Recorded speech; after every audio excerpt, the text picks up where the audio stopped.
All right, so let's jump into some stuff. So Greg Sankey, he really was on the news all week there at SEC Media Days.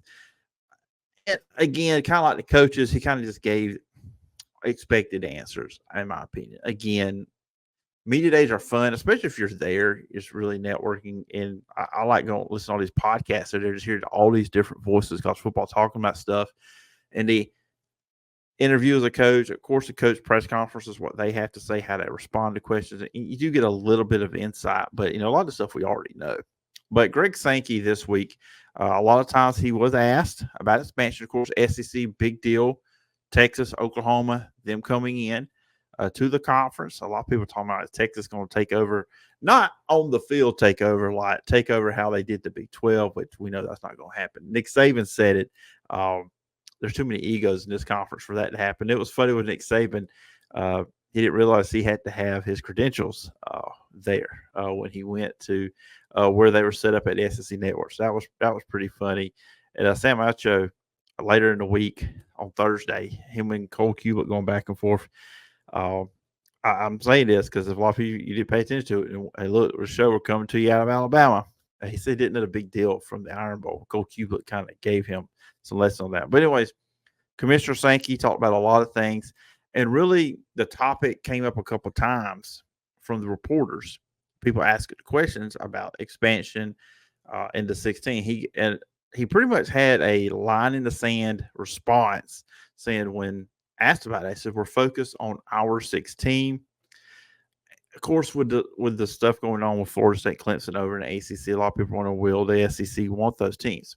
Now, I have my opinion on that, and I think that's a big part. Well, one, I could get it where the SEC and Big Ten or any other conference looks at those two, so they're being disruptive with the deal they signed with their conference. I understand it. I get it 100%. Also, kind of understand why Florida State, Clemson went out. You see where the money's at. Don't be left behind. That's what all this is all about. But also, SEC-wise, for Florida State, Clemson, it does make no sense for the SEC to want to add them in the future anyways because they're already in those states. You got South Carolina, so you're already in that state, and you already got the 40 Gators. You're in the state of Florida. There's no to me, there's no real benefit adding those two teams at all. No finances. You want to get into, if you especially want to get in the money and the TV markets and stuff like that, it doesn't really benefit you at all. Teams out of the ACC like a North Carolina or Virginia Tech, somebody like that, that makes more sense for the SEC to want to get in business with. And it does sound like with SEC, from a geography standpoint, they kind of want to try their best to stay southeast. Don't want to have, like you see the ACC, the Big 12, the Pac-12, having teams on both coasts in the middle. I don't think the SEC wants that. That's what I've gathered from a lot of the comments from Greg Sankey. Of course, he also talked about not recruiting. But actually a comment, and it did seem like a shot at Florida State. He said, Georgia was one of the best 4 teams in the country and didn't get into the playoff. But you didn't see us jumping up and down and complaining and hanging national championship banners. Obviously, that is a shot at Florida State.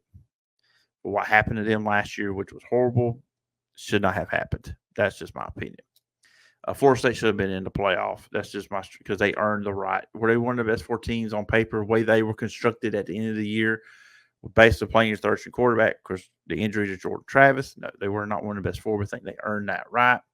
But I don't remember Greg Sankey scolding Nick Saban after the 2022 season when Alabama had 2 losses, to Tennessee and to LSU. And we see Nick Saban's face popping up on all the TV networks trying to get Alabama in the playoff. And everybody can revisionist history or look back hindsight 2020. So, well, TCU got blown out by Georgia. You think Alabama couldn't have got in there and had a better game with Georgia? Yeah, Alabama probably would have had a better game with Georgia. I'm not denying that. Alabama didn't deserve to be in the playoff. Florida State deserved to be in the playoff last year, but it's a completely different deal. You're looking at a 12-0 ACC, 13-0 ACC champion versus Alabama year before, 2 losses they didn't even deserve to get in. Luckily, we had the 12th playoff. That should not be much of an issue, but still, Greg Sankey needs to kind of pay attention to that kind of stuff. If he's going to throw those shots at Florida State, he needs to turn around and look at what Alabama did the year before when Nick Saban was going on every TV network and politicking, trying to politic his way into a playoff spot that Alabama did not deserve after 2022 because they lost 2 games. Yes, you lose to Tennessee by 3, you lose to LSU by 1. Yes, 4 combined points. They blew out who they blew out in the bowl game. I get all that, but still, in the day, Alabama deserved to be in there. But Florida State did last year. That's just my thoughts. And look, I'm Mr. SEC Homer most of the time. See my handle on the screen if you're watching. And of course, you always hear P. Jordan SEC. But yeah, that was just, I don't think those were smart comments by Greg Sankey. Now, Thursday, he did go on Paul Feinbaum's show and try to walk that back. But yeah, was not a good look. Real quickly, because we know we're going to get the media predictions on Friday. Here's my top 5 in the SEC. I'm going to go Georgia and Texas. I think Georgia's going to win the conference. Ole Miss, Alabama, LSU. And LSU's a team to watch out for because if they're just good defensively, they don't have to be great. They're just good by what I think they're going to be offensively. This team could move up in that 3 spot, I think, in the SEC. 2 coaches on the biggest hot seat. Florida, they got to win that game. It's Miami Open, but that's also a big game for Cristobal on his side of things. And then Arkansas, I do not, and you'll hear this a little bit in my conversation with Josh Neighbors on about the play that we recorded earlier on in the week.